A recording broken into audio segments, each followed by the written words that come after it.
Hello bachcho, let's read the question. A homogeneous disk with a radius of r is equal to 0.4 meter and mass 5 kg rotates around around an axis passing through its center.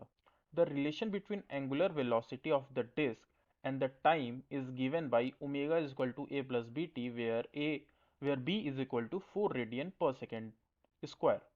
The tangential force in Newton applied to the rim of disk is। Question में पूछ रहा है कि एक homogeneous disc जिसकी radius, अगर हम इसका फिगर बनाना चाहें, so this is our disc. एक ये डिस्क है, डिस्क सॉलिड होता है।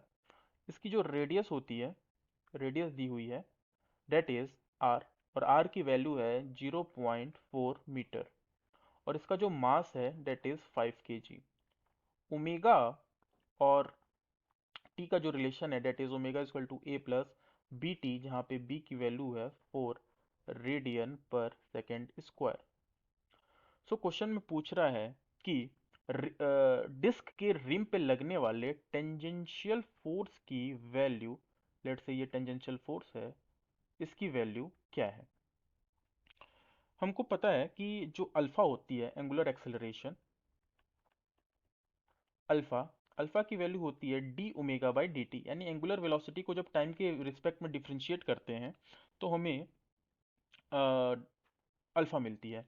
तो अगर इसको हम डिफ्रेंशिएट करें d by d t of a plus b t, so alpha की वैल्यू आ जाएगी बी, और बी की वैल्यू दी हुई है 4 radian per second square. Now we know that F, torque के दो फॉर्मूले होते हैं, एक होता है एफ इंटू आर और दूसरा होता है आई इंटू अल्फा। ये टॉर्क के दो फॉर्मूले हैं। सो हमें क्वेश्चन में एफ पूछा हुआ है। सो आर की जो वैल्यू होगी दी हुई है डेट इज 0.4 मीटर। आई होता है डिस्क के लिए मोमेंट ऑफ इनर्शिया की जो वैल्यू होती है वो होती है M R square by two, चूंकि एक्सिस ऑफ रोटेशन ये है perpendicular to the plane and passing through the centre.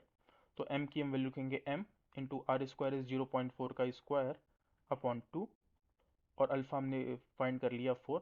Solve करने पे जो टेंजेंशियल फोर्स की वैल्यू आएगी डेट विल बी 4 न्यूटन।